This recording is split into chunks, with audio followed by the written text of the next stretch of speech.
Alhamdulillah hamdan katsiran thayyiban mubarakan fi kama yuhibbu rabbuna wa yarda. Wassalatu wassalamu ala Rasulillah wa ala alihi wa sahbihi ajmain, amma ba'd.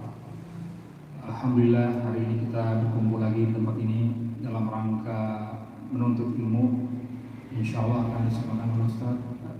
Tafadhol Ustaz.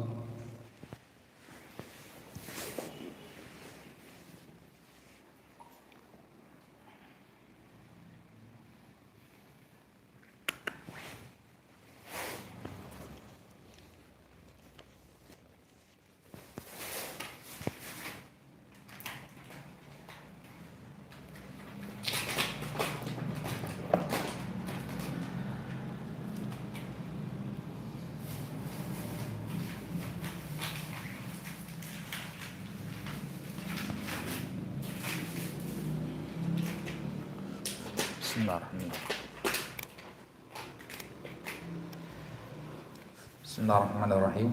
Assalamualaikum warahmatullahi wabarakatuh. Alhamdulillah hamdan katsiran thayyiban mubarakan fi mubarakan alaihi kama yuhibbu rabbuna wa yarda.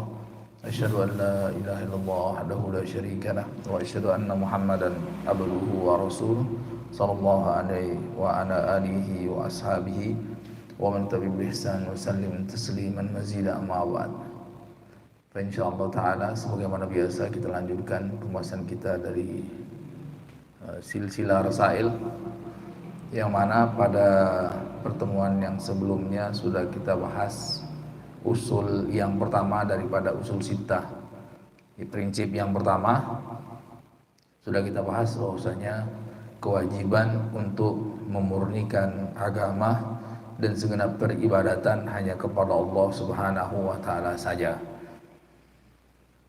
Kemudian kita juga diperintahkan oleh Allah SWT menjauhkan dari segenap hal yang berkaitan dengan kesyirikan maupun segala perkara yang bisa menyampaikan kepada kesyirikan tersebut. Dan sudah kita jelaskan juga bahwasanya sangat disayangkan perkara yang prinsip ini terputar balik, ya. Terputar balik faktanya. Kesyirikan digambarkan seperti pengagungan dan kecintaan kepada orang soleh. Tauhid digambarkan sebagai kebencian terhadap orang soleh maupun wali-wali Allah SWT. Ini yang sangat disayangkan seperti itu, ya. Nah, prinsip yang kedua, pokok yang kedua, amarallahu bil ijtima' fid din wan nahyi anit tafarruq fa bayyana Allahu hadza bayan syafiyan tafhamuhul awam. Prinsip yang kedua, Allah Subhanahu wa taala perintahkan untuk kita itu bersatu padu, dan Allah larang kita untuk berpecah belah. Jadi kaum muslimin harus bersatu. Ya. Allah jelaskan di dalam surat yang ayat yang dibaca oleh semuanya, ya, semua aliran, semua golongan itu pasti baca ayat 103 daripada surah Ali Imran. Pasti baca ayat ini. Wa'tasimu bihablillahi jami'an wa la tafarraqu. Disuruh bersatu, jangan berpecah belah. Tapi poinnya mereka lupakan keterangan bihablillahnya. Sekedar kita harus bersatu. Tapi kan Allah katakan bersatu dengan apa? Bersatu dengan hablillah, ya kan? Bersatu di atas tali Allah, bersatu dengan tali Allah SWT. Dengan apa? Dengan Al-Quran. Ya, Al-Quran mengajak kepada tauhid, itu masalahnya. Al-Quran mengajak kepada mengikuti sunnah Rasulullah SAW, itu masalahnya. Nah, jadi siapa saja yang mengajak untuk bersatu tapi dia tidak dengan hablillah, bersatu apa landasannya? Bersatu dengan hawa nafsu masing-masing. Kalau enggak kan memaksakan pendapat, ya. Iya kan? Memaksakan ini menurut pendapat aliran ini yang benar, ya, apa yang kata guru saya, tarekat ini. Yang benar apa yang katakan guru saya, tarekat ini. Masing-masing sebenarnya berarti apa? sebenarnya masing-masing mengajak berpecah kalau tidak mengajak kembali kepada hablullah, kepada Al-Quran dan mengikuti sunnah Rasulullah SAW. Jadi sebenarnya yang mengajak untuk bersatu itu siapa saja yang mengajak kepada Al-Quran dan sunnah.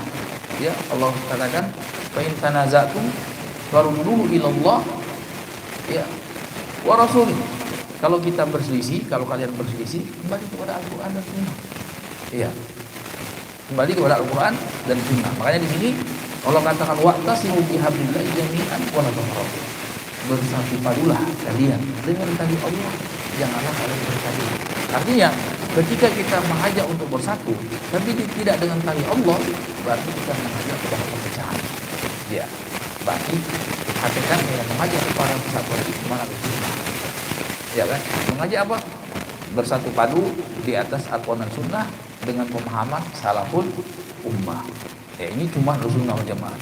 Jadi kembalikan kepada Al-Quran dan Sunnah sesuai pemahaman sahabat Abu Bakar, Umar, Utsman, Ali dan sahabat-sahabat yang mulia ini.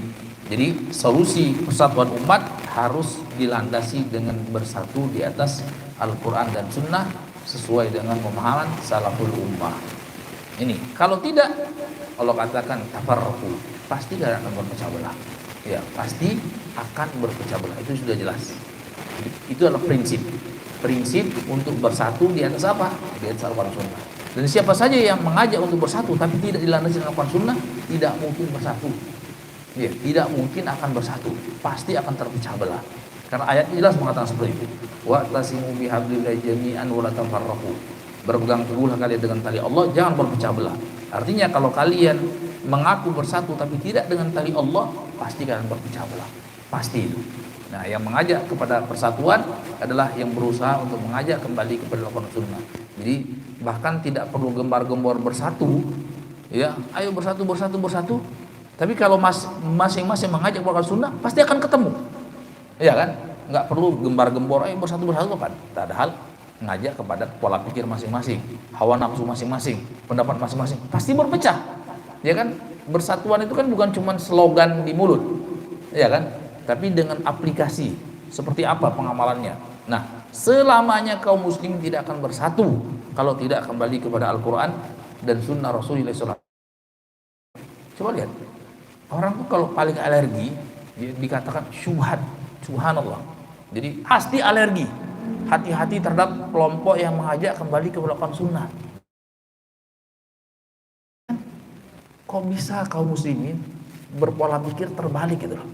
Dari masa ke masa, dari zaman dulu itu selalu mengajak ayo kembali ke Quran Sunnah. Sekarang ini yang paling dahsyat.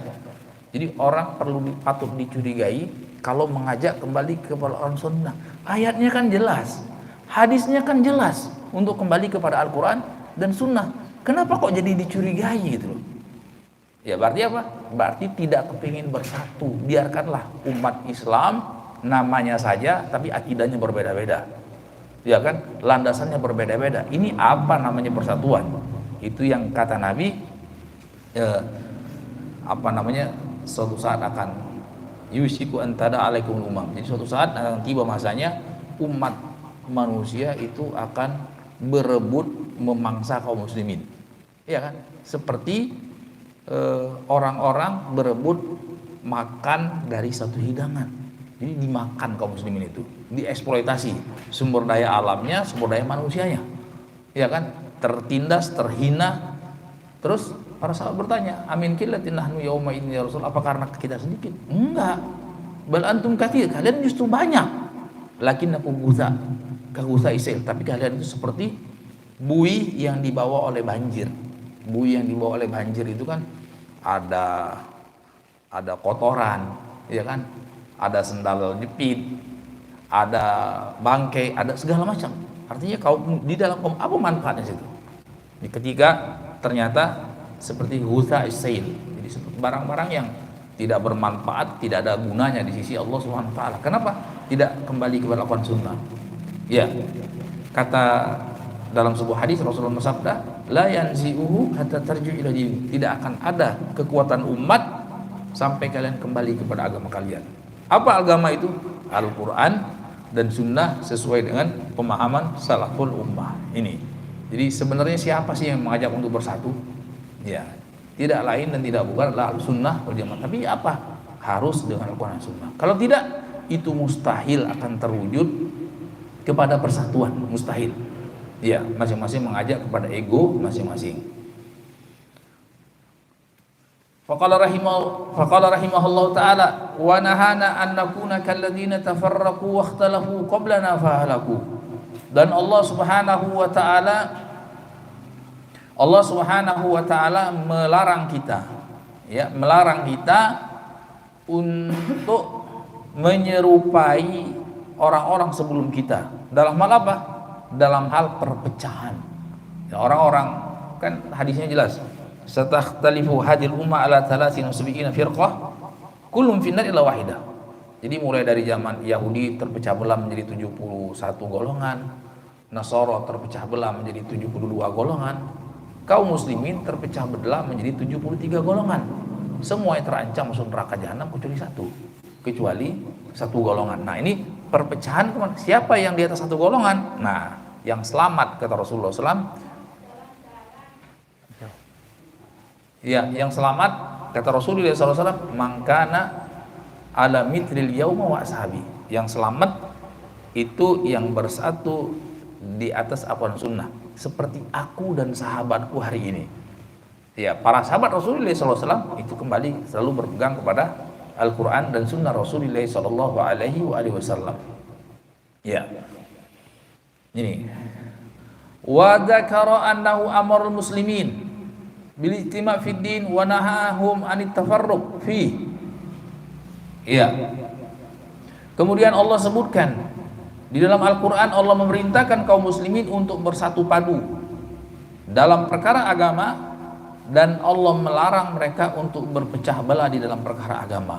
Dalam perkara agama, fala wa rabbika la yu'minun hatta yuhaqqimuka fima syajara bainahum. Itu. Jadi tidaklah seorang muslim itu dikatakan beriman sampai menjadikan Rasulullah SAW sunnahnya itu sebagai pegangan.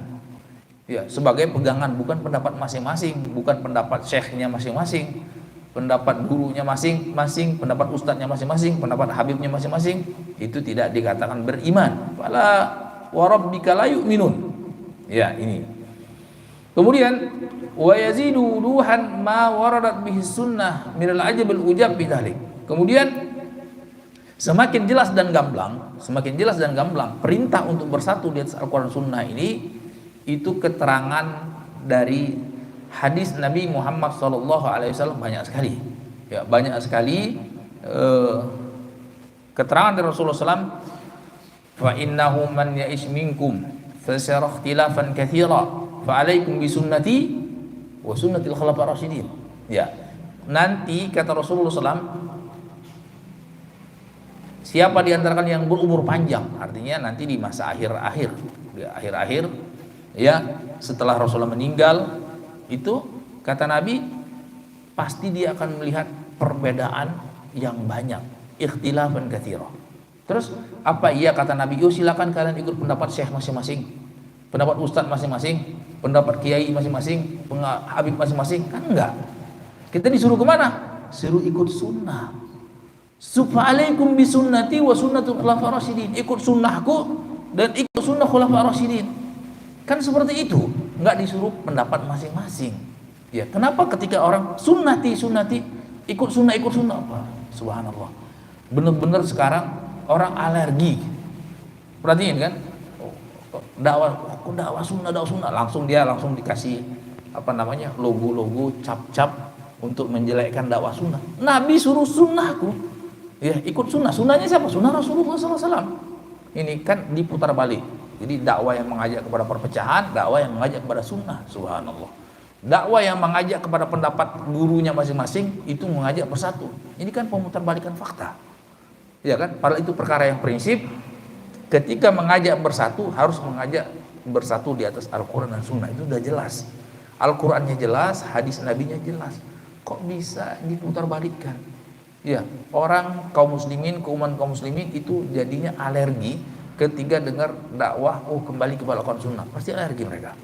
Dakwah sunnah pasti langsung dikasih cibiran-cibiran, cemoohan-cemoohan. Apa dakwah sunnah? Kita dakwah wajib bagi mereka, ya kan? Ya seperti itu. Ini wal iyadu billah, pemutarbalikan fakta di tengah-tengah umat. Ini untuk menjauhkan dari dakwah yang hak. Kemudian tsumma sara al-amru ila anna al-iftiraq fi usuluddin wa furu'ihi huwa al-ilmu wal fiqhu fid din. Nah ini. Jadi fakta yang sebenarnya tadi ya, bahwasanya Allah Subhanahu wa taala memerintahkan kita untuk bersatu di atas Al-Qur'an dan Sunnah, untuk kita berpegang dengan sunnah Rasulullah, dengan sunnah Khulafaur Rasyidin, dengan apa yang dituntunkan oleh para sahabat Nabi. Itu fakta jelas di dalam Al-Quran, di dalam sunnah, banyak sekali keterangan seperti itu.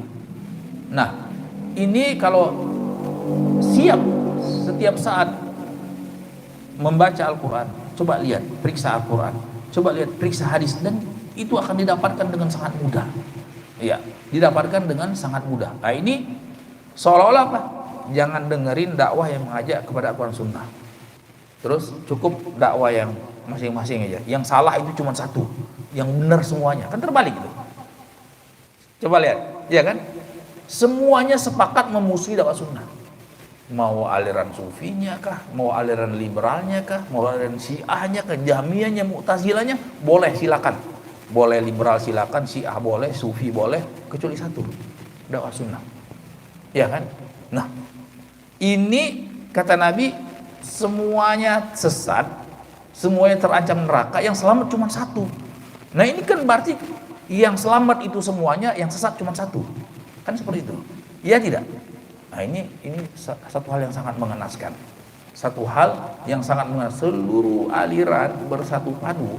Ya, silakan saling ta'awun, terus saling toleransi, kecuali kepada satu golongan. Mereka nggak ada toleransi. Ya kan? Dan aliran yang di kajian yang banyak dibubarkan, yang dibubarkan kajian apa? Kajian sunnah. Iya kan? Semua kajian silakan. Iya, semuanya welcome, kecuali satu sunnah. Nah, ini kan terbalik. Terbalik. Kata Nabi, ikuti satu, jangan ikuti yang banyak. Iya kan? Jangan ikut aliran ini, aliran ini, aliran ini. Nah, ini sekarang terbalik. Ikuti semuanya kecuali satu sekarang. Nah, ini bagaimana setan membuat tipu daya sehingga kaum muslimin tidak jeli dan tidak dalam untuk mencermati keterangan dari Al-Quran, keterangan dari hadis Rasulullah SAW. Nah ini, akhirnya fakta berbalik. Jadilah kelompok-kelompok yang banyak, ya, kelompok-kelompok yang banyak, baik dalam permasalahan akidah, baik permasalahan fikih dan permasalahan ibadah. Kelompok-kelompok tersebut ditoleransi, ditolerir semuanya. Ya, dan itu harus kita jaga. Berdalil dengan hadis palsu, ikhtilaf ummati rahmah. Jadi perbedaan-perbedaan di antara umatku ini adalah rahmat Allah SWT. Ini wal iyadu billah. Nah, kemudian wasara al-amru bil ijtima' la yaqulu illa zindiq aw majnun. Nah ini, di balik faktanya, orang yang mengajak untuk berpegang dengan tali Allah, bersatu di atas Al-Quran dan Sunnah, ini dituduh macam-macam. Ya, dituduh sebagai orang gila kah? Dituduh sebagai agen Yahudi, ya kan? Wahabi, agen Yahudi.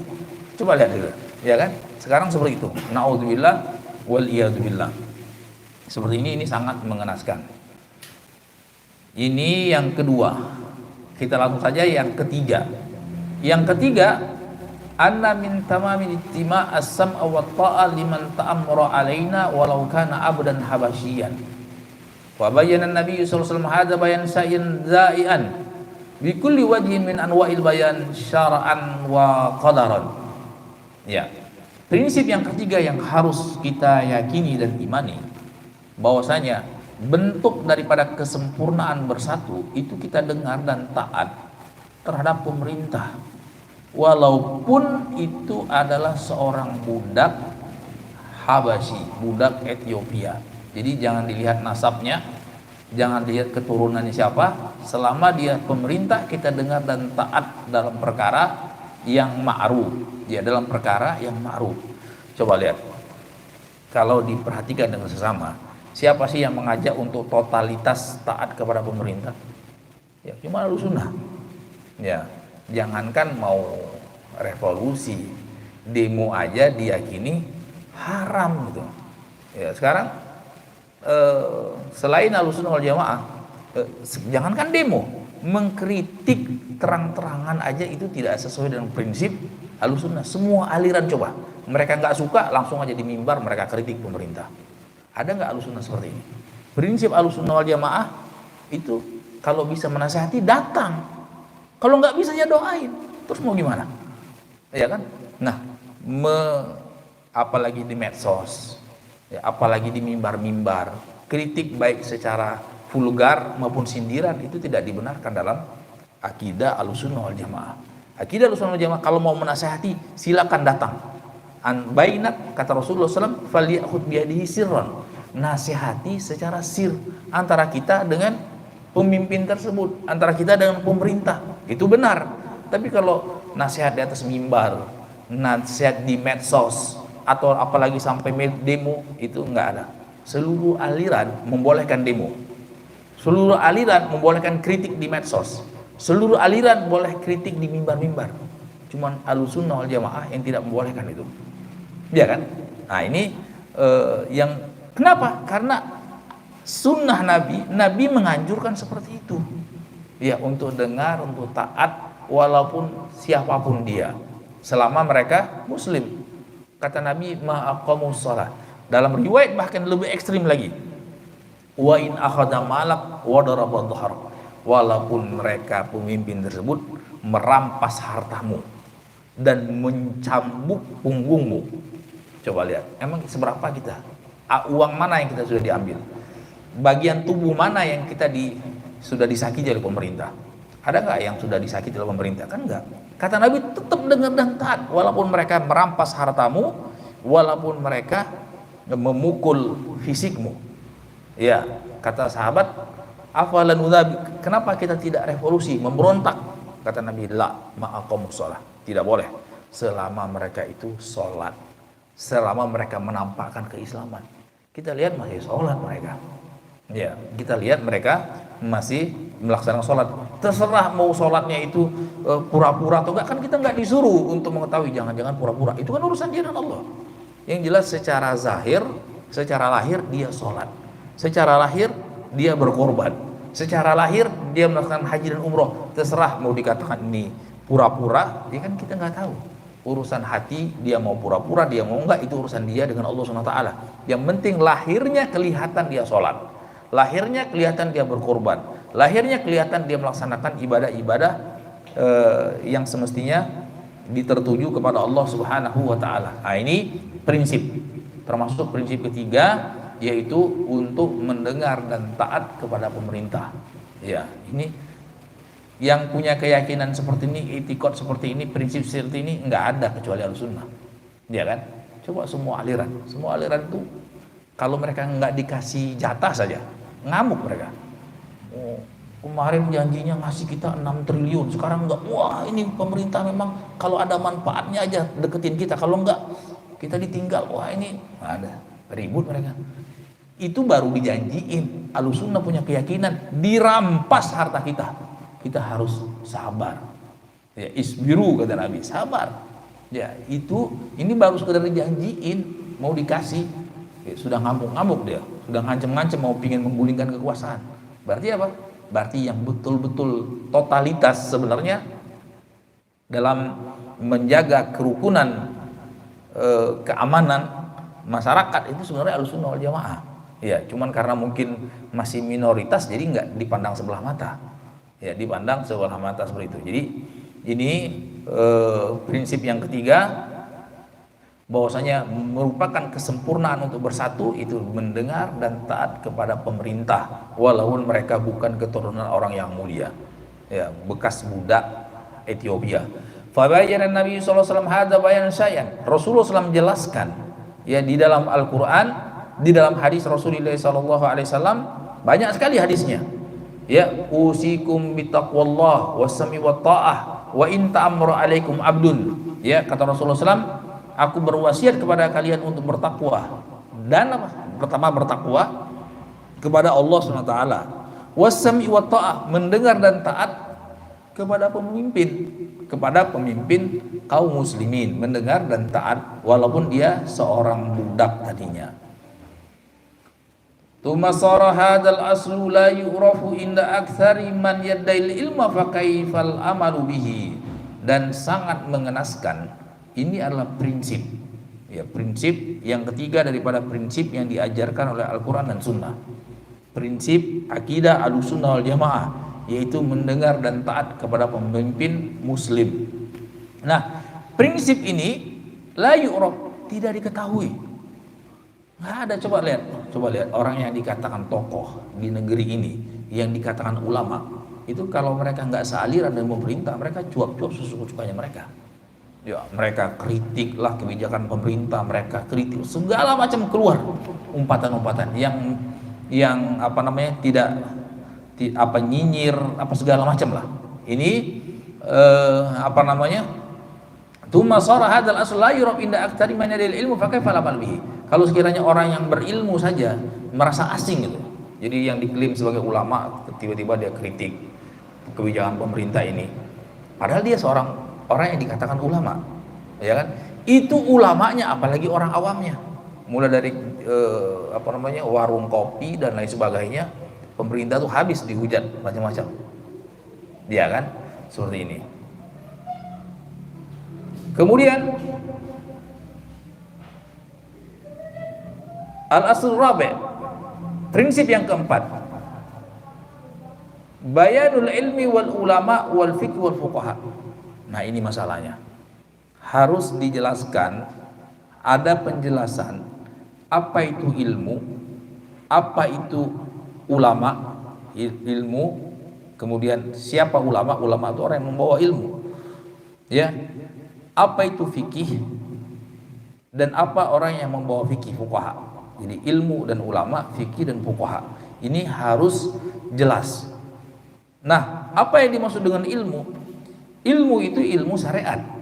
Ilmu syariat, ilmu kalau kita lihat di dalam Al-Quran, di dalam Sunnah, ada anjuran menuntut ilmu dan lain sebagainya. Ada keterangan itu orang yang berilmu, orang yang ulama. Itu maksudnya apa? Ilmu syariat yang dilandasi dengan Al-Quran dan Sunnah Rasulullah SAW. Yang dilandasi dengan Sunnah Rasulullah SAW, Al-Quran dan Sunnah Rasulullah SAW. Bukan katanya-katanya. Jadi ilmu itu qala Allah qala Rasul. Ilmu itu apa yang Allah katakan dan apa yang dikatakan oleh Rasulullah SAW. Nah, orang yang menyampaikan Al-Quran dan Sunnah Rasulullah itulah para ulama. Ya, itulah para ulama. Dan ini harus jelas. Wa bayanu man tashabbaha bihim laysa minhum. Dan harus jelas juga siapa orang yang sok seperti mereka padahal bukan mereka. Jadi man tashabbaha minhum, orang yang menyerupai ulama, orang yang menyerupai fuqaha padahal bukan. Ya, padahal kan kita diperintahkan di dalam Al-Qur'an untuk apa? Untuk mengikuti ulama, ya kan? Ya ayyuhalladzina amanu atiiullaha wa atiiur rasul wa ulil amri minkum. Ya, ulil amri di situ adalah kita diperintahkan mentaati Allah dan Rasulnya, kemudian mentaati ulul amri. Ulama tafsirkan ulul amri di situ pertama umara, yang kedua ulama. Kita diperintahkan untuk taat kepada umara, pemimpin, maupun kepada ulama. Pemimpin itu kan ada dua, pemimpin pemerintahan, pemimpin negeri, ada pemimpin secara agama. Nah, ini siapa sebenarnya yang dikatakan kategori ulama itu? Siapa yang dimaksudkan dengan ulama? Ya.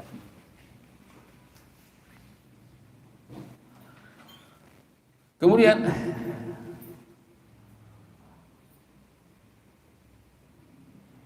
wa bayanu man tashabbaha bihim wa laysa minhum. Jadi harus dijelaskan kepada umat siapa sebenarnya ulama, siapa orang yang seperti ulama padahal bukan. Ya, padahal bukan. Siapa yang dikategorikan betul-betul ulama, artinya ulama yang asli. Ada ulama yang abal-abal, kurang lebih seperti itu. Ulama yang mengklaim dirinya ulama. Nah, Allah SWT sebutkan di dalam Al-Quran ciri di antara ciri-ciri mereka itu innama yakhshallaha min ibadil ulama. Sesungguhnya orang-orang yang takut kepada Allah SWT, mereka adalah para ulama. Jadi syarat yang pertama, kategori ulama itu yang takut kepada Allah SWT. Ya, betul-betul dia takut kepada Allah Subhanahu wa taala. Nah, orang yang tidak takut kepada Allah ya bukan ulama. Ya, dia jahil kepada Allah Subhanahu wa taala. Ini sehingga apa? Sehingga banyak hal yang jelas Al-Quran dan Sunnah mengatakan haram, dia katakan halal. Dan sebaliknya, Al-Quran dan Sunnah mengatakan itu halal, dia katakan haram. Ya, misalnya jelas ya, jelas sekali Al-Quran dan Sunnah mengharamkan untuk menyerupai adat tradisi orang kafir. Ya, termasuk misalnya adat tradisi itu misalnya dalam perayaan, sebentar lagi kan Natalan, kan sudah jelas Al-Quran dan Sunnah melarang kita untuk ikut-ikutan, ya, termasuk ikut-ikutan berpakaian seperti mereka untuk acara-acara perayaan hari raya orang kafir atau mengucapkan, itu kan jelas itu. Tapi ternyata banyak orang yang mengklaim dirinya ulama, bukan cuma sekedar menghalalkan tapi menganjurkan. Coba apa ini tidak mengenaskan sebenarnya? Ini hal yang sangat mengenaskan, wal iyadzubillah. Ini demikian juga hal yang berkaitan dengan misalnya hal yang Allah haramkan berupa riba, ya kan? Sekarang ada ulama yang mengklaim diri mereka ulama dan diklaim sebagai ulama itu menghalalkan itu, ya kan? Menghalalkan perkara-perkara yang jelas diharamkan oleh syariat. Ya, ini sama sebenarnya memutarbalikkan fakta tadi, memutarbalikkan fakta yang jelas sekali gambarannya dari Al-Quran dan Sunnah Rasulullah sallallahu alaihi wasallam.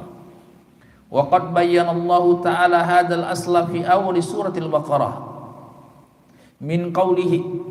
Allah Subhanahu wa taala sudah jelaskan prinsip ini di awal surat Al-Baqarah. Ya, di surat Al-Baqarah ayat yang ke-40. Ya Bani Israil dzkuru ni'mati allati an'amtu 'alaikum, sampai kepada firman Allah ila qauli qabla dzikri Ibrahim alaihissalam ya Bani Israil. Jadi panjang itu dari ayat 40 sampai ayat 122. Di situ Allah ingatkan kepada Bani Israil akan nikmat yang Allah SWT berikan kepada mereka, yaitu di situ ada perintah untuk mengikuti syariat Nabi Muhammad SAW, sebagaimana itu yang telah dijelaskan dalam Taurat, kemudian diperjelas lagi di dalam Al-Quran, bahkan dalam Injil, anjuran untuk mengikuti Nabi akhir zaman, Nabi Muhammad SAW. Nah, di situ ayat-ayat tersebut ada anjuran. Jadi terutama ulamanya, ya, dan kalau yang lain kan ngikut. Ketika mereka ikut dalam kesesatan, berarti ulamanya mendapat dosa 2 kali lipat. Pertama, mereka tersesat sendiri, kemudian umatnya juga tersesat karena dia. Ya, nah cuman umatnya disalahkan, kenapa? Karena cuma mengikuti selera ulama-ulamanya tersebut. Kan Bani Israel itu tersesat di atas ilmu. Makanya Allah murkai orang-orang Nasara tersesat dikarenakan tidak ada ilmu, tidak bersemangat untuk mencari ilmu. Nah, makanya menjadi Allah katakan dolin, maghdubi alaihim, lebih Allah murkai. Dolin itu juga terlaknat di sisi Allah SWT, tapi tidak separah orang yang tersesat dilandaskan dengan ilmu. Ya, tersesat dilandaskan dengan ilmu. Nah, ini dari sisi mana? Dari sisi jangan sampai ada orang yang mengerti membaca Al-Quran, membaca Sunnah, tapi Al-Quran dan Sunnah dikangkangi, ya kan? Dia tahu ini keterangan dari Al-Quran, dia tahu ini ada keterangan dari Sunnah, tapi ternyata dia tidak pedulikan itu. Dia tidak pedulikan. Misalnya apa? Jelas Al-Quran dan Sunnah mengajarkan untuk mengikuti jejak para sahabat Nabi Muhammad SAW. Kan jelas ayatnya. Wassabiqunal awwalun minal muhajirin ansar walladzina tabauhum bi ihsan radhiyallahu anhum wa radu'an. Jadi patokan kita apa? Al-Quran dan Sunnah dengan pemahaman para sahabat muhajirin maupun ansar. Artinya pemahaman sahabat, jelas kan? Maka mendapat ridho Allah SWT, ya, dan mendapat janji sorga. Tapi yang seperti ini sangat asing sekarang. Ya, sangat asing di tengah-tengah umat sekarang untuk mengajak kembali mengikuti sunnah Rasulullah SAW dengan pemahaman salaful ummah. Nah, ini diputarbalikkan. Ya, diputarbalikkan. Ini padahal mereka tahu itu ayatnya jelas. Ya, bahkan di antara mereka banyak yang hafal Quran. Di antara mereka banyak yang hafal hadis Rasulullah SAW. Hadisnya jelas, hadis Sahih Muslim misalnya nih. Misalnya dari sahabat Ali bin Abi Thalib, dia berkata kepada seorang tabi'in namanya Abul Hayyaj Al-Asadi, ya, ala ab'atsuka kama ba'athani Rasulullah SAW, maukah aku utus engkau dapat misi, ya, dari aku untuk engkau. Sayyidina Ali bin Abi Thalib, salah seorang khulafa Rasyidin. Jadi sebagaimana Rasulullah SAW utus aku, apa? Rasulullah SAW berpesan, an la tada timthalan illa tamasta wa ala tada qabran musyrifan illa sawaita. Dua, tidaklah engkau biarkan patung-patung berhala, niscaya engkau hancurkan. Ya, tidaklah engkau biarkan kuburan yang meninggi, ya, meninggi, melainkan engkau ratakan. Coba lihat, kuburan-kuburan yang dikatakan ulama zaman sekarang, ada nggak yang datar? Nggak ada. Semakin tinggi kewaliannya. Ya, kalau bisa 100 meter tingginya. Ya, kenapa? Derajat itu. Nah, padahal Nabi berpesan, jangan engkau, hadisnya jelas. Semuanya kita berpegang pada apa? Al-Quran. Terus hadis mana yang paling sahih? Bukhari dan Muslim. Ya kan? Semua pesantren pegang Bukhari Muslim. Hadisnya di Sahih Muslim, kenapa nggak dibaca? Dibaca tapi nggak mau diikutin. Ya, tidak ada. Padahal kuburannya itu, kata Nabi, jangan engkau biarkan kuburan meninggi, melainkan engkau ratakan. Dalam hadis disebutkan sekitar sejengkal saja. Sebagai untuk menanda, kalau sejengkal itu kan berarti sisa tanah kan. Coba, karena apa? Karena ketika kita menguburkan jenazah, itu kan jasad kita masuk. Ya kan? Nah, jatahnya itu kan ada yang di liang lahat. Nah, jatah kita yang tadi semestinya tanahnya utuh rata, ketika digali, itu kan berarti karena ada jasad kita, berarti ada yang sisa di atas. Nah, sisa di atas itulah kurang lebih sejengkal. Ya, hadisnya jelas menunjukkan sejengkal, musannaman kayak gini gitu ya. Nah, udah biarkan aja kayak gitu. Sejengkal. Maksudnya diratakan sejengkal. Sulit nyari kuburan yang cuma sejengkal sekarang. Kalau kuburan dianggap kuburan ulama ya, dianggap kuburan wali, itu sulit yang nyarinya cuma sejengkal, nggak ketemu. Biasanya apa? Bermeter-meter dibangun lagi. Rasulullah SAW jelas mengatakan larangan untuk membangun kuburan. Dibangun kubah, ya kan? Dikasih pagar tinggi, dikasih macam-macam. Ya, ini padahal mereka, semakin orang itu dikatakan alim, ulama dan wali, semakin digandrungi kuburannya. Nah, ini kan jelas, ayatnya jelas. Rasulullah SAW bersabda di akhir-akhir hayatnya, la'anallahu yahudu nasara ittakhadhu kubur anbiya'i masajid. Semoga Allah melaknat Yahudi dan Nasara yang telah menjadikan kuburan-kuburan nabi mereka sebagai tempat ibadah, tempat sujud. Banyak nggak orang yang sujud di sekitar kuburan zaman sekarang? Semakin dia dikatakan wali, semakin dia dikatakan ulama, semakin berkah itu tempatnya katanya. Ya, jadi kalau berdoa di situ lebih makbul, sholat di situ lebih mustajab dan lain sebagainya, berkah dan lain sebagainya. Nah, ini berarti betul-betul jelas. Rasulullah jelas berdoa, Allahumma la taj'al qabri idan yu'bad. Ya Allah, janganlah engkau jadikan kuburanku itu sebagai tempat perayaan yang diulang-ulang seperti haul. Ya, haul berulang-ulang yang diibadahi di situ. Coba lihat, wali itu semakin sakti. Kalau zaman sekarang semakin alim, ulama dia dikatakan, itu semakin sering dihaulin itu. Bukan cuma setahun sekali, kalau bisa sebulan sekali itu. Nah, ini kan mengenaskan. Ini saling berwasiat satu sama lainnya. Apakah itu dikategorikan ulama yang sesuai Al-Quran Sunnah? Kalau seperti ini, coba kalau kita bicara seperti ini, pasti kita dituduh macam-macam. Padahal yang kita sampaikan, oh ini loh hadisnya, jelas hadisnya seperti ini, ya kan? Terus ilmu itu apa kalau bukan dari Al-Quran dan Sunnah? Makanya harus dijelaskan, ilmu itu dari Al-Quran dan Sunnah. Ulama itu orang yang mengamalkan Al-Quran dan Sunnah, bukan cuma sekedar tahu tapi tidak diamalkan. Ya kan? Nabi coba, apa sulitnya? mengamalkan, ayo tidaklah engkau lihat kuburan meninggi engkau ratakan. Cobalah kalau Sayyidina Ali bin Abi Thalib itu tinggal di Indonesia di zaman itu, berapa banyak kuburan? Sekarang misalnya, berapa banyak kuburan harus diratakan, bangunan-bangunan harus dirobohkan, ya kan? Belum lagi kuburan-kuburan yang dibangun di masjid atau masjid yang dimasukkan dalamnya kuburan. Ini kan bukan sedikit kan, banyak seperti itu. Wa yazidu wuduhan ma sarat bi sunnah fi hadzal kalam al-katsir al-bayyin al-wadi' lil ami al-barid. Dan ini perkara yang semakin jelas sunnah yang dipahami bahkan oleh orang awam yang paling bodoh. Ya, yang penting dia sekedar bisa bahasa Arab, dia bisa tahu itu. Ya, kan jelas hadisnya. Artinya semua orang bisa paham hadis tadi. Nggak perlu jelimet, detail. Kenapa? Karena Al-Quran dan Sunnah itu kan bukan cuma buat orang yang pintar, ya kan? Yang berhak mendapat surga itu nggak cuma orang yang pintar, orang yang paling akalnya sederhana itu bisa paham keterangan daripada Al-Quran dan Sunnah keumumannya. Sedikit yang mungkin perlu penjabaran dan penjelasan. Waalaikumsalam warahmatullahi wabarakatuh.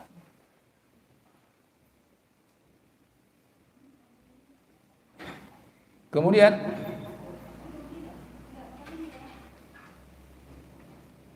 Tuma sara hada agrabul asya wa sara al-ilmu wal fiqh wal bid'ah wad dalalat. Ya. Kemudian keterangan yang seperti ini menjadi sangat asing di tengah umat, di tengah kaum muslimin. Nah, ini saya kan berbicara 300 tahun yang lalu. Ya, ini jadilah ilmu dan fikih yang sebenarnya. Ilmu dan fikih yang sebenarnya itu adalah ilmu yang bersumber dari Al-Quran Sunnah tadi, mengajak kepada tauhid, mengajak kepada mengikuti sunnah, menjauhkan dari syirik dan menjauhkan daripada bid'ah, gitu kan? Nah, ini kalau sekarang itu menjadi perkara yang sangat asing dan dibalik, wah ini pasti Wahabi ini, ya Wahabi berarti takfiri, ya. Nah, ini akhirnya apa? Akhirnya orang yang mengajak untuk mengikuti Al-Quran dan Sunnah sesuai dengan pemahaman salaful ummah itu orang yang sesat. Termasuk, coba tanya, termasuk aliran sesat menurut keumuman kaum muslimin salah satunya Wahabi, ya kan? Padahal mengajak kepada pemurnian tauhid, mengajak kepada pemurnian sunnah Rasulullah SAW. Kok dikatakan malah aliran paling sesat? Jadi yang paling berbahaya, bahkan lebih banyak sebagian mensejajarkannya dengan Syiah, bahkan sebagian mereka mengatakan lebih parah daripada Syiah, Wahabi. Kenapa? Karena asalnya itu Yahudi. Ini coba lihat. Ini pemutarbalikan fakta yang sangat membuat kita miris.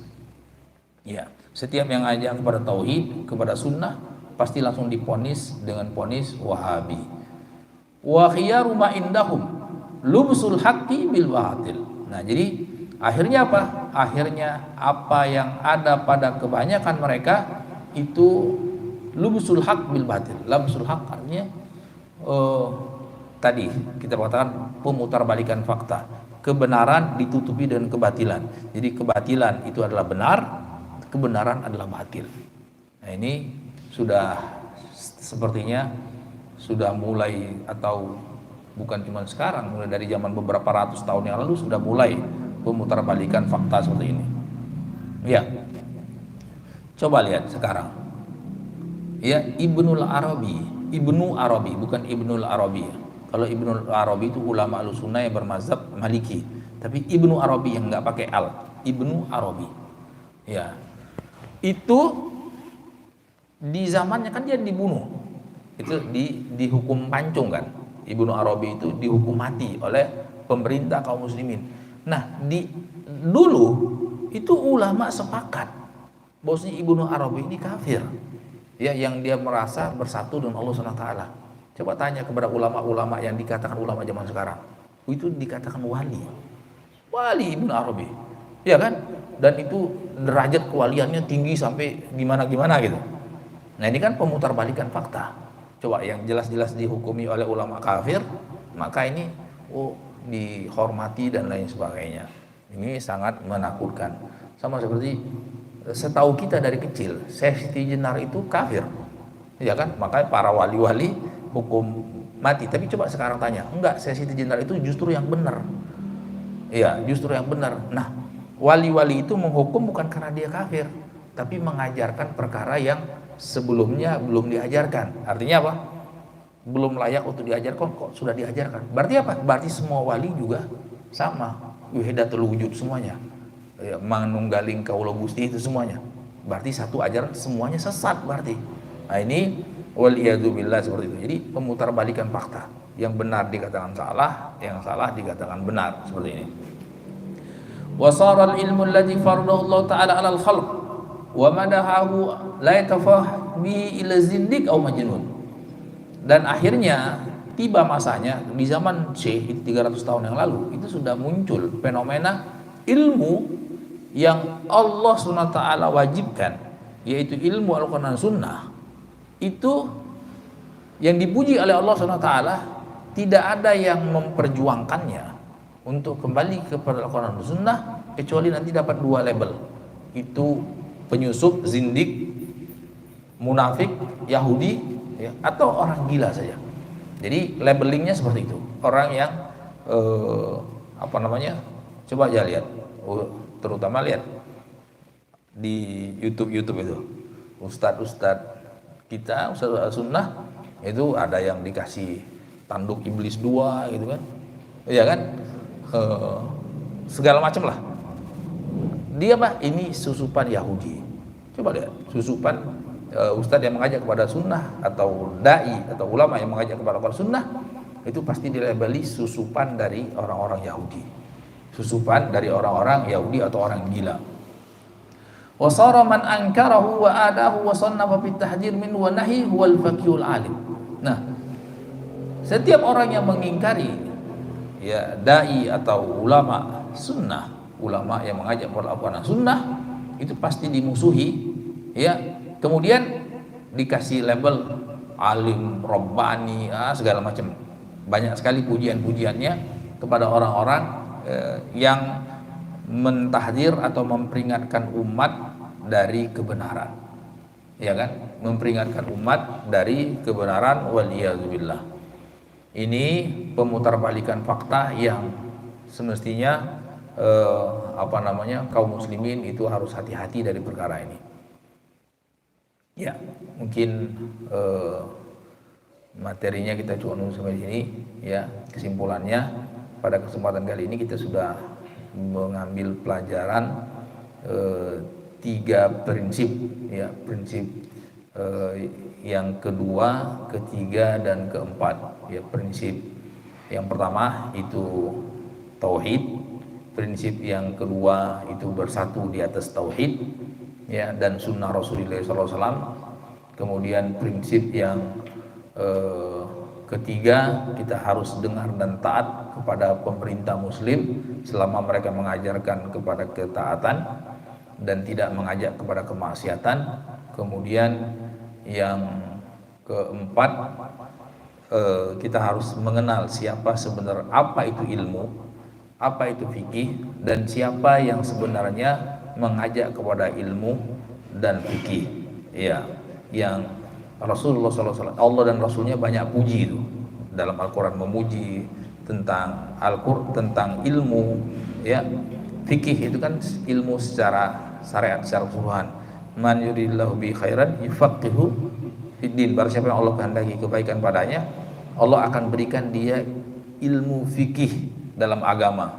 Ilmu fikih, ya, fikih dalam masalah tauhid, fikih dalam masalah ibadah, fikih dalam masalah muamalah, dan segenap perkara-perkara yang dibutuhkan oleh seorang muslim, baik yang berkaitan antara dengan Allah maupun sesama hamba-hamba Allah SWT. Taib, wabillahi taufiq. Wassallallahu nabiyana Muhammad wa ala alihi wa sahbihi wasallam. Alhamdulillahil alamin. Barangkali ada pertanyaan atau diskusi yang kita diskusikan. Bismillah. Nanya sedikit, Ya. Ini kan kadang-kadang orang itu terjebak pada misalkan tempat dikeramatkan. Dan salah satu yang kadang-kadang orang beranggapan ketika rumah sudah lama nggak ditempati akan terjadi misalnya ada penghuninya lah dan lain-lain lah. Ini kebetulan kemarin kadar Allah anak menyatukan lagi ngerjain rumah depan nih, rumah di depan. Itu kejadiannya pagi-pagi dia kesana sendiri betulin rumah, ya kan? Nggak tahu nggak lama kabur deh satu. Kabur dia ke sini gitu kan. Nah waktu itu ada tanya kenapa, dia nggak bilang. Takut dia. Iya takut dia, ya kan. Nggak lama temennya datang, memang selama ini kerja berdua, tapi karena dan boring tempatnya terlambat, dia akan jalan sendiri ke depan gitu. Siang padahal. Siang pagi malah sekitar jam 9:30 lah. Kosong. Rumah kosong. Rumah kosong, udah sekitar hampir 2-3 tahun lah kosong. Nah pas itu dia nggak cerita. Nah pas begitu sama temennya baru berani lagi ke depan, baru berani ke depan, ya kan? Begitu dia lagi ke depan, anak kan ngecek biasa lah lagi kerja ngecek. Begitu anak masuk, kaget dia tapi kayak orang sawan, dia ketakutan gitu. Kenapa bang? Kayak kenapa bang? Yang cerita temennya.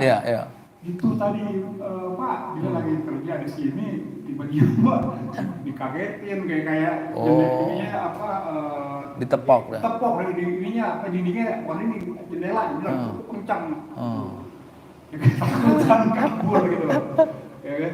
Tempat kaburnya artinya dia sawan lah. Dari mukanya kelihatan khawatir kayak takut gitu loh. Ya. Nah, bagaimana kita menyikapi ini? Apakah misalkan kebetulan insya Allah anak dan keluarga sebentar lagi mau pindah ke rumah situ gitu loh, tempatin di situ juga. Ya kalau kayak kita kan insya Allah yang udah ngaji kan paham lah ya, jalan tahu ya kan. Istilahnya anak mungkin kita nanti bisa baca surat Al-Baqarah ya kan, dan yang lain mungkin minta masukan atau share dari antum. Jadi itu memang normal ya, artinya normalnya itu gini, setiap tempat yang tidak berpenghuni itu wajar-wajar aja kalau didatengin oleh jin atau yang misalnya. Nah, bahwasanya itu, dan kadang-kadang bahkan tempat yang ada penghuninya pun jin juga masih ada gitu. Nah, cuman yang paling penting untuk kita itu penguatan tauhid. Ya, bahwasanya kita harus yakin bahwasanya itu masya Allah kan Allah yang wa ini tama wala yaduruka bisyai'in lam yaduruka bisyai'in qad katabahu alaik. Jadi seluruh makhluk, jangankan satu jin, dua jin, seluruh jin, seluruh manusia berusaha untuk memadarotkan, mencelakakan kita, tidak mungkin akan terjadi kecuali apa yang Allah tetapkan. Berarti apa? Kita kembalikan kepada Allah Subhanahu wa taala. Kita kembalikan kepada bahwasanya segala sesuatu ya itu maslahat dan madarat, manfaat maupun musibah itu di tangan Allah Subhanahu wa taala. Loh, yang menciptakan jin juga Allah, sebagaimana Allah juga menciptakan kita. Jadi makhluk itu Allah yang kuasai, Allah yang atur, Allah yang ciptakan, Allah yang kuasai, Allah atur. Geriknya saja Allah itu atas kuasa Allah Subhanahu wa taala. Nah, jadi sehingga apa? Sehingga keyakinan kita Allah Subhanahu wa taala ya tempat kita bergantung, bersandar, yakin. Jadi Allah, kalau kita serahkan yakin kepada Allah, ya berarti yang lain tidak akan bisa memudaratkan kita. Itu pertama. Yang kedua, Allah kasih kita sebab ikhtiar. Ya, misalnya kemarin pas lagi Covid, ikhtiar kita apa? Ada yang pakai masker, ya kan? Ada yang disuruh makan vitamin, ada yang disuruh kena matahari. Itu juga ada. Nah, terhadap jin-jin yang mungkin agak iseng, dan kita juga harus ikhtiar. Ikhtiarnya apa? Selain tadi berdoa, minta perlindungan kepada Allah, kita baca, misalnya kalau datang ke suatu tempat, kita baca a'udzu bikalimatillahi tammat min syarri ma khalaq. Kemudian setiap pagi dan petang kita disuruh Al-Ikhlas, Al-Falaq, An-Nas. Itu ikhtiar. Termasuk juga ikhtiar kita sebelum pagi dan petang baca ayat kursi, ya, masuk rumah baca bismillah, keluar rumah baca bismillah, termasuk juga sebelum tidur, termasuk baca Al-Baqarah, baca Ali Imran, baca Al-Quran lah intinya. Nah, ini ikhtiar kita agar apa? Agar jin dan tahu diri lah, ini rumah sudah kita tempatin, ya dia minggirlah sana, atau dia cari pojokan, dia di rumah terserah gitu, atau mau cari tempat yang lain yang membuat dia lebih nyaman gitu, ya kan, seperti itu. Jadi intinya yang paling penting prinsipnya penguatan tauhid. Yang kedua ya kita ambil ikhtiar lah, ikhtiar seperti itu. Jelas kan? Ya. Mungkin yang kedua Ustaz. Ya. Ini kan Ana sekarang kan punya 3 putri. Ya. Ya kan? Ana mau menanyakan misalkan Sarwana ya, Ana pernah dengar ya, ketika Ana nggak punya laki dan Ana meninggal, itu pewarisnya selain dibagikan kepada putri dan istri, berarti dari keluarga, adik-adiknya dapat juga Ustaz ya. Setahu Ana malam Anda penjelasan Ustaz. Ya. Misal dalam satu kasus seorang laki-laki meninggal dunia, ya, dia meninggalkan satu istri, misalnya 3 orang anak, ya. Nah, ini satu istri itu dapat 1/8 harta waris. Kalau anak putri lebih daripada 2 atau lebih, itu 2/3. Berarti kan masih ada sisa tuh, ya kan, 2/3 ditambah istri 1/8, berapa itu? Belum 1 kan? Belum 1. Nah, itu dilihat ahli waris yang lain itu ada, ya. Apakah ada bapak sudah meninggal misalnya? Nah, bapak itu dia punya saudara laki-laki, itu namanya paman. Paman berhak dapat waris. Ada nggak paman? Masih ada. Nah, berarti paman dapat. Sisa yang tadi sekian itu paman. Kalau paman juga sudah meninggal, maka anak paman. Nah, namanya ibnul am. Nah itu. Kalau paman itu bisa kakaknya bapak atau adiknya bapak. Iya. Kalau dia 2 ya berarti sisanya mereka bagi 2. Ya kan? Seperti itu. Kalau 3 ya bagi 3. Kalau sendiri dia ambil sendiri. Ya, kalau paman semuanya sudah meninggal semua, ya berarti sepupu anak-anaknya paman. Nah itu berhak untuk mendapatkan waris sisanya. Gitu. Tapi kalau kita punya saudara lebih berhak. Saudara kandung itu lebih berhak daripada paman. Ya, tapi kalau kita nggak punya saudara kandung, ternyata paman masih ada, paman dapat. Paman sudah meninggal, sepupu anak-anaknya paman. Gitu. Dalam hal ini saudara masih hidup. Laki perempuan. Laki semua 3. Berarti bagi 3. Bagi rata 3 gitu. Jadi 2/3 plus 1/8. Sisanya dibagi ke keluarga Iya. saudara laki-laki. Iya. Iya, kalau 2/3 sama 1/8 itu berapa coba? Masih 0,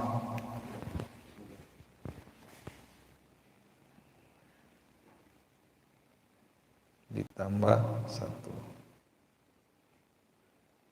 0,79. Iya kan masih ada sisa. Oh, 0,9. Nah kan 1/8 itu sekian, ditambah 2/3 itu 0,79. Berarti kan masih ada sekian. Iya kan?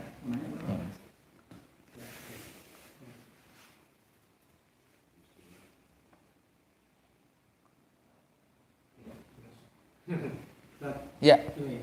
Karena kita kan selama ini persatuan itu kita udah susah karena udah berubah mazhab. Jadi karena kita mazhab ini kan udah dari awal kita mengikuti lah gitu. Iya.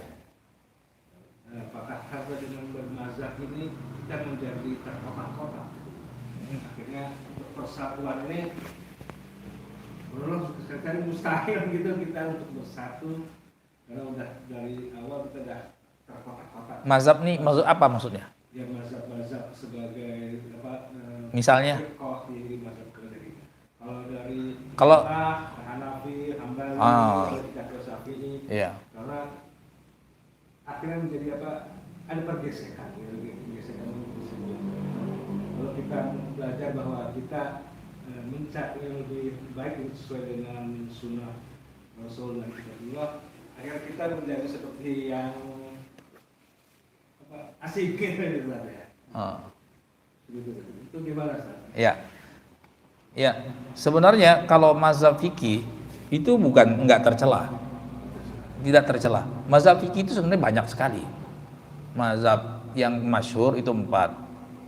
Hanafi, Maliki, Syafi'i, Hambali. Ini tidak tercela.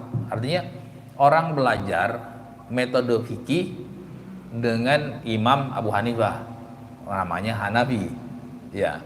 Orang belajar metode fikih dengan Imam Malik, namanya Maliki. Orang belajar metode fikih dengan Imam Syafi'i, namanya Syafi'i. Itu tidak tercela. Kenapa? Kalau kita lihat daripada pengikut ulama-ulama pengikut 4 mazhab tersebut, seringkali misalnya Imam Nawawi itu Syafi'i kan, tapi seringkali ketika mendapati satu perlakuan hadis, menurut dia ini pendapat Imam Syafi'i tidak pas. Menurut saya yang lebih roje dalam hal ini pendapat Imam Malik karena dia lebih kuat dalilnya. Maka dia katakan yang benar pendapat Imam Malik dalam kasus ini. Ya, contohnya Ibnu Qayyim atau Syekhul Islam Taimiyah itu mazhabnya Hambali. Tapi tidak setiap pendapat Imam Ahmad bin Hambal dia katakan itu yang benar. Ya, ini cuma sekedar metode pembelajar fikih dengan metode tertentu. Tapi ketika berhadapan dengan dalil Al-Quran dan Sunnah dengan jelas tidak sesuai dengan pendapat imamnya, ya maka dia akan cari pendapat yang lain yang sesuai dengan Al-Quran dan Sunnah. Tetap saja, apapun mau Syafi'i, mau Hambali itu silakan belajar metodenya masing-masing. Tapi ketika berhadapan dalam satu kasus, ada ulama berbeda paham, ya kembalikan lagi mana yang kepada Al-Quran dan Sunnah, mana yang lebih dekat. Gitu. Nah, cuman aliran sesat tidak bisa dikatakan Hambali itu sesat, tidak bisa dikatakan yang belajar mazhab Syafi'i itu sesat, nggak bisa. Nah, aliran sesat ini yang mendompleng seperti Qadariyah, Mu'tazilah, Jahmiyah, Sufiyah, Syiah, ini yang mendompleng. Syiah sok-sokan mau belajar mazhab Hanafi, ya kan, makanya dompleng, padahal cuma dompleng aja. Cuman ikut dompleng. Nah, ini enggak ada keterkaitannya antara mazhab-mazhab tadi dengan aliran sesat. Ya, mazhab-mazhab tadi dengan aliran sesat. Nah, ini aliran sesat tersendiri. Mazhab itu cuma sekedar metode dalam mempelajari Al-Quran dan Sunnah. Cuman memang kadang-kadang sebagian sufi itu mendompleng pakai mazhab Syafi'i. Cuma dompleng aja. Nah, ini yang jadi permasalahan. Tapi dalam setiap kasus, ya baik masalah akidah, masalah fikih, kita kembalikan kepada Al-Quran dan Sunnah. Ada tidak Al-Quran dan Sunnahnya itu? Itu kan simpel. Jadi kalau ternyata ada Al-Quran Sunnahnya, makanya kalau kita lihat Imam Syafi'i, Imam Malik, Imam Abu Hanifah, Imam Syafi'i mengatakan dia berkata kepada murid-muridnya, jadi jangan kalian itu taklid buta, apa yang aku katakan, tapi lihatlah, cocokkan, ada enggak perkataanku yang ada Al-Quran Sunnahnya. Kalau ternyata bertentangan, maka buang perkataanku, ambillah, itu banyak loh. Jadi mau dia Syafi'i, Imam Malik, itu semuanya mengatakan seperti itu. Imam Malik mengatakan semua boleh diterima perkataannya, boleh juga ditolak, kecuali si penghuni kuburan ini. Karena kan Imam Malik ngajarnya di Masjid Nabi kan, sebelah nggak jauh dari makamnya Rasulullah SAW. Artinya apa? Seluruh ulama yang 4 ini Ahlussunnah wal Jamaah semuanya. Ini mengajarkan untuk ikut Al-Quran Sunnah. Cuman murid-muridnya ya metode saya belajar ini karena ikut belajar metode Abu Hanifah, ya maka jadinya Hanafi. Tapi yang benar di antara mereka ketika ternyata mendapati Al-Quran tidak hadis dan tidak sesuai dengan pendapat imamnya, mereka pindah ke yang lain seperti itu. Jadi bukan itu masalahnya. Jadi bukan Syafi'i, Hambali, Maliki itu bukan pengotak-ngotak, enggak. Bukan. Yang mengotak-ngotak itu seperti sudah mulai Khawarij, Syiah, Jahmiyah, Mu'tazilah. Misalnya apa Syiah? Syiah itu ada yang ekstrim. Kalau yang ekstrim itu menjadikan Ali dan keturunannya itu punya hak kepengaturan terhadap alam semesta. Nah, ini bertentangan dengan Al-Quran Sunnah. Jelas kan? Syiah itu yang ekstrim. Berkeyakinan Ali, Hasan, Husain dan keturunannya 12 orang itu punya hak kepengaturan alam semesta. Jadi yang memberikan rezeki itu ada andilnya Ahlul Bait. Ini ekstrim. Nah, ini ekstrim seperti itu.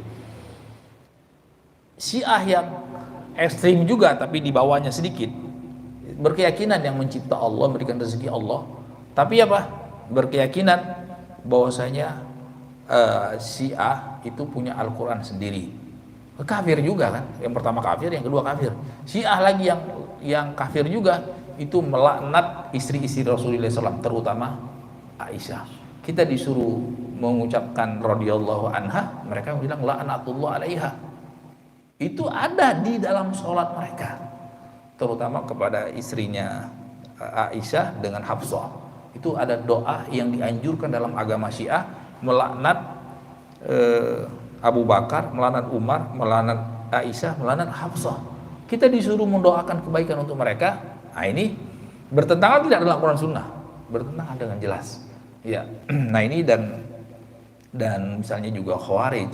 Khawarij itu siapa saja yang melakukan dosa besar kafir, kekal dalam neraka jahanam. Nah, ini bertentangan dengan Al-Quran Sunnah. Al-Quran Sunnah mengatakan itu semuanya ada kemungkinan diampunkan oleh Allah Subhanahu wa Ta'ala selama seorang hamba bertobat kepada Allah Subhanahu wa Ta'ala. Ini ada juga aliran sesat dari kalangan Jahmiyah mengatakan Allah tidak punya nama, Allah tidak punya sifat.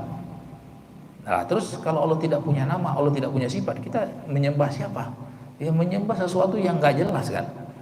Jadi ini fenomena berbagai macam aliran sesat. Jadi perlu digarisbawahi bahwasanya 4 mazhab itu bukan aliran sesat. Itu cuma metode bagaimana kita belajar fikih gitu. Aliran sesat itu yang Khawarij, Qadariyah, Syiah, Jahmiyah dan seterusnya itu. Seperti itu. Jelas saya? Ya. Ya. Saya pernah mendengar penjelasan seorang ustaz di YouTube ya, mengenai bahwa tanda-tanda cintanya Allah terhadap seorang hamba, yaitu Allah memperkerjakan hamba tersebut untuk melakukan kegiatan sosial keagamaan sebelum Allah mencabut hamba tersebut. Jadi mungkin dalam menyambut anak yatim, mungkin kegiatan, ada pengajian, mungkin makan. Mohon penjelasannya. Ya, itu ada hadis yang bermakna seperti itu. Ya, itu sama dengan hadis yang berbunyi. Jadi hadis itu banyak sekali yang serupa. Di antaranya innamal a'malu bil khawatim. Amalan itu tergantung menutupnya. Ya. Makanya ada penutup yang baik namanya husnul khotimah. Penutup yang buruk namanya su'ul khotimah. Nah, tapi kan itu semuanya Allah yang tahu kan. Su'ul khotimah dan husnul khotimah itu cuma Allah yang tahu. Iya. Kenapa? Karena husnul khotimah itu harus lahir batin. Ya. Lahirnya Hasan, husnul, batinnya juga harus husnul. Iya kan? Tidak bisa cuma lahirnya saja. Kenapa? Karena ada hadis 3 orang yang Allah bakar dalam neraka jahanam pertama kali. Itu kan husnul khotimah dilihat oleh mata. Ada orang yang meninggal dalam keadaan dia berinfak. Ada orang yang meninggal dalam keadaan mati di medan jihad. Orang bilang, wah husnul khotimah, masuk surga. Tapi justru menjadi orang yang Allah bakar dalam neraka jahanam pertama kali. Orang meninggal sambil baca Quran. Tahu dari mana kita husnul khotimah? Ternyata 3 orang tadi bukan ridho Allah yang dicari, tapi ridho makhluknya. Su'ul khotimah dia sambil baca Quran masuk neraka, sambil berjihad. Ternyata apa? Supaya dikatakan pemberani. Yang baca Quran supaya dikatakan bacaannya bagus. Yang banyak berinfak supaya dikatakan dermawan. Nah ini kan berarti tidak bisa mengklaim seseorang itu husnul khotimah atau su'ul khotimah. Itu kembali kepada Allah, kecuali memang ada orang yang dikatakan husnul khotimah oleh Nabi seperti Bilal, Ibnu Mas'ud, Abdurrahman bin Auf, Abu Bakar Siddiq. Nah itu lain perkara. Nah di sini orang yang meninggal di atas kebaikan, nah tadi namanya husnul khotimah. Tapi secara lahir dan batin hanya Allah SWT. Kita cuma berharap. Jadi kalau ada mendapati orang yang meninggal dalam keadaan sujud, kita cuma berharap, berdoa semoga dia mendapatkan husnul khotimah. Nggak bisa kita klaim, oh dia pasti masuk surga, dia dapat husnul khotimah. Nah itu kan sok tahu namanya. Ya jangan nanti seperti hadis 3 orang tadi kan. Nah ini sebaliknya juga, tahu-tahu misalnya kita dapatin orang, wah meninggalnya di lokalisasi, wah sudah ini pasti masuk neraka jahanam. Belum tentu, ya kan? Jangan-jangan beberapa saat sebelum ajalnya menjemput dia tobat, menyesal, minta ampun sama Allah Subhanahu wa taala. Iya kan? Kan ada hadisnya. Wa innar rajula ya'malu bi amal ahlil jannah. Ada seseorang itu beramal dengan amalan penghuni surga. Kalau dia istiqomah sejengkal lagi, sehasta lagi, dia masuk surga. Iya kan? Tapi ternyata apa? Di penghujung hayatnya ditutup dengan su'ul khatimah. Mungkin muncul ujub, muncul sombong. Wah, saya memang alim, saya memang hebat ini. Tetangga nggak ada apa-apanya. Pokoknya seperti itu. Akhirnya muncul su'ul khatimah. Ya masuk neraka dia. Sebaliknya orang seumur hidupnya berbuat maksiat segala macam. Sampai kalau tadi istiqomah di atas kebaikan, istiqomah di atas keburukan, sambil sehasta lagi, kalau dia tetap seperti itu masuk neraka dia. Tapi ternyata ditutup dengan akhir yang baik. Mungkin dia menyesal, dia bertobat, ya kan? Rahmat Allah SWT, selama ini dia tawaduk mungkin kan? Ya, ini sehingga dia bertobat kepada Allah, minta ampunan Allah, lalu dia meninggal dunia, dia masuk surga. Nah, makanya kata Nabi, innamal a'malu bil khawatim. Amalan itu tergantung penutupnya. Nah, ini tadi. Tergantung penutupnya, kita dapat husnul khatimah atau dapat su'ul khatimah. Nah, ini. Jadi tidak boleh meremehkan amal soleh, tidak juga boleh meremehkan amal maksiat, ya kan? Sebagaimana orang bisa masuk surga cuman dengan berinfak separuh buah korma, ya kan? Apalah beratnya? Korma dibagi dua kasih orang. Tapi kalau kita ikhlas, cari ridhoan Allah, dapat pahala kita. Apalah istimewanya kasih minum anjing, ya, tapi bisa masuk surga. Apalah istimewanya ada paku di jalan kita singkirkan supaya orang enggak celaka, ya kan? Tapi bisa masuk surga. Sebaliknya ada orang masuk surga dikarenakan menzolimi kucing, ya kan? Ada orang masuk neraka jahanam dikarenakan berbagai macam kemaksiatan yang dia lakukan. Ada nyolong sendal, ada kan hadisnya? Masuk neraka karena nyolong sendal. Sendal cuma berapa perak gitu. Masuk neraka dia. Ya, kucing masuk neraka dia. Nah, ini artinya kenapa kita tidak boleh meremehkan amal keburukan sekecil apapun. Sebagaimana kita tidak boleh meremehkan amal kebaikan sekecil apapun. Bisa jadi hal yang kecil-kecil tersebut ternyata yang dianggap oleh Allah SWT dan menjadi penutup kematian kita. Nah, ini kita mau diarahkan, ditugaskan untuk apa nih? Untuk orang surga atau untuk orang neraka. Nah, ini makanya kita selalu berdoa kepada Allah untuk ditetapkan hati kita di atas ketaatan. Ya muqallibal qulub, tsabbit qalbi ala dinik. Sabat, istiqomah sampai akhir hayat. Ya musarrifal qulub, sarrif qalbi ila taatik. Ya Allah yang membolak-balikan hati, tetapkan hatiku di atas agamamu. Ya Allah yang membolak-balikan hati, palingkanlah hatiku untuk senantiasa berada di atas ketaatan kepadamu. Seperti itu. Ya. Ada lagi? Baik, kita tutup dengan doa kafaratul majlis. Subhanakallahumma wa bihamdika asyhadu an la ilaha illa anta astaghfiruka wa atubu ilaik. Assalamualaikum warahmatullahi wabarakatuh.